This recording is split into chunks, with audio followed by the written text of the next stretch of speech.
Bismillahirrahmanirrahim. Assalamualaikum warahmatullahi wabarakatuh.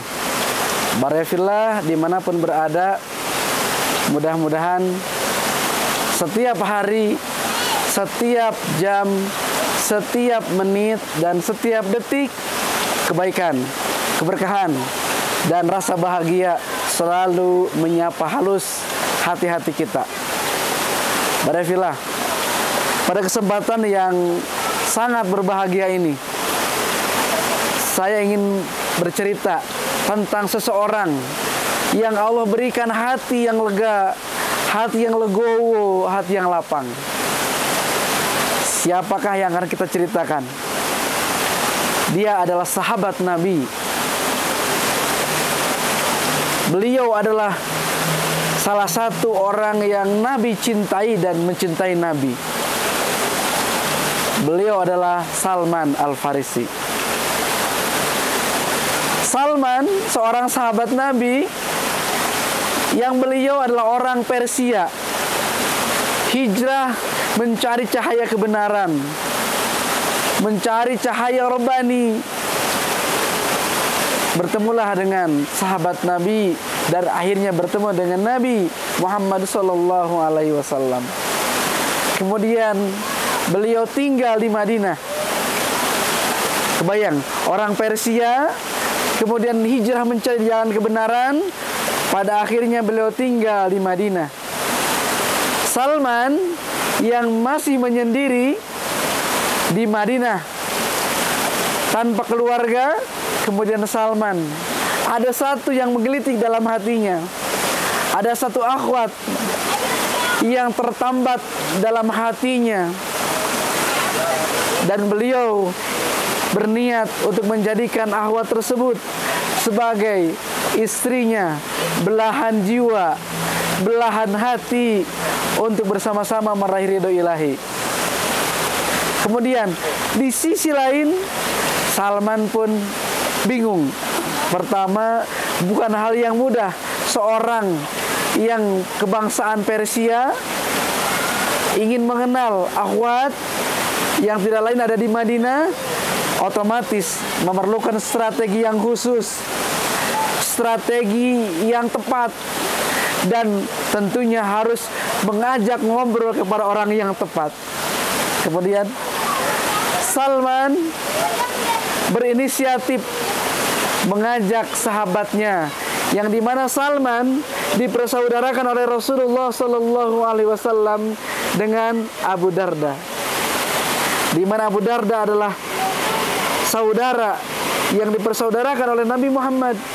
Kemudian Salman curhat kepada Abu Darda, "Wahai sahabatku, ada seseorang yang aku ingin mendapatkannya karena Allah, ingin beribadah karena Allah, tapi aku tak sanggup mengutarakannya, apalagi aku sanggup datang kepada orang tuanya, karena memerlukan bahasa yang fasih, rasa bahasa yang mantap, dan letterlek budaya yang harus tepat."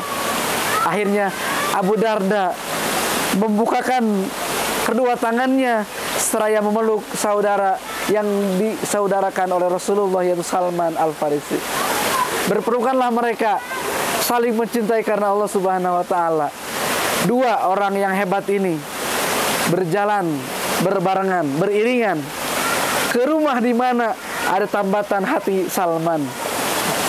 Sampai di rumah, tentu dengan budaya Madinah yang Abu Darda lebih paham tentang budaya itu, karena Abu Darda orang pribumi.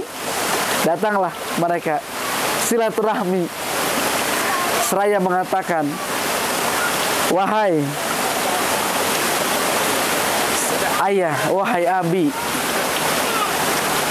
Detik ini, kata Abu Darda berbicara kepada ayahnya si akhwat itu, "Wahai abi, wahai ayahanda, aku datang ke sini untuk bersilaturahmi,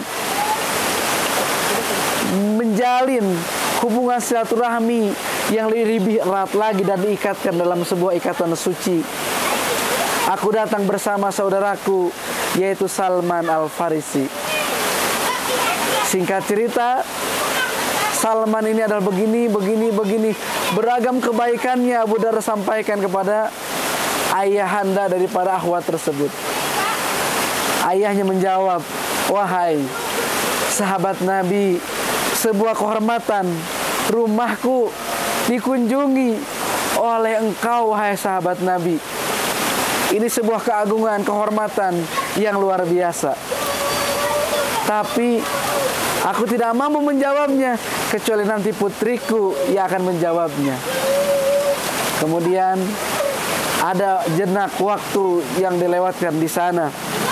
Akhirnya mereka terdiam, membeku, menunggu jawaban daripada seorang putri yang terkenal dengan keimanannya, ketakwaannya, dan kesolehannya. Berselang, kemudian ibunya datang dari balik tirai seraya mengatakan, wahai Abu Darda, aku ingin menyampaikan apa yang disampaikan oleh anakku. Abu Darda bahagia sambil menunggu, dan Salman pun tak kalah bahagianya. Mereka berdebar-debar dengan sejuta harapan. Apalagi Salman yang betapa mencintai karena Allah, hatinya diliputi rasa deg-degan, rasa penasaran, dan dengan rasa ingin tahu segera apa jawaban daripada seorang solihah bertakwa dan beriman itu. Kemudian ibunya menyampaikan tanpa ingin menyakiti siapapun, kata ibunya, wahai Abu Darda, engkau melamarkan Salman Al-Farisi untuk anakku. Anakku barusan mengatakan, mohon maaf, tanpa mengurangi rasa hormat, anakku belum berkenan dan tidak berkenan, alias ditolak oleh putri yang beriman, yang bertakwa tersebut. Salman hatinya penuh dengan rasa kecewa, penuh dengan rasa yang nyes gitu ya. Seperti apa rasanya? Salman langsung mengelus dada. Karena itu perempuan yang dicintai Salman karena Allah. Tapi ibunya melanjutkan. Kata ibunya, wahai Abu Darda, begitulah jawaban daripada putriku. Tapi kata ibunya, jikalau hal yang sama engkau sampaikan dan lamaran itu untukmu, maka anakku, putriku bersedia. Tak terbayang hati Salman yang remuk, yang kecewa mendalam, sementara yang diiyakan lamarannya adalah Abu Darda yang mengantarnya. Kebayang, jika terjadi kepada kita belum tentu hati kita selego Salman. Kemudian Salman mengatakan, wahai saudaraku, jikalau itu jawaban dari seorang akhwat itu, maka yang pertama, mahar yang kusiapkan, nafkah yang kusiapkan, berhasil tabunganku, maka aku akan berikan kepadamu, dan aku akan menjadi saksi jikalau kau menikah dengan akhwat itu. Subhanallah walhamdulillah. Adakah Salman berikutnya? Jadi sangat hina jikalau orang yang merebutkan sebuah cinta, apalagi cinta bukan karena Allah, sangatlah terhina. Lihat dua sahabat Nabi ini, mencintai karena Allah dan cinta kepada Allah mengalahkan cinta kepada manusia. Oleh karena itu, yang merasa menjadi Salman saat ini, yang merasa cintanya pernah ditikung, ini bukan Abu Darda yang menikung, tapi Allah lah yang mempersatukan Abu Darda dengan akhwat tersebut. Yuk, yang merasa pernah tertikung, slow aja, karena kita cinta hanya kepada Allah Subhanahu wa Ta'ala. Sekian, assalamualaikum warahmatullahi wabarakatuh.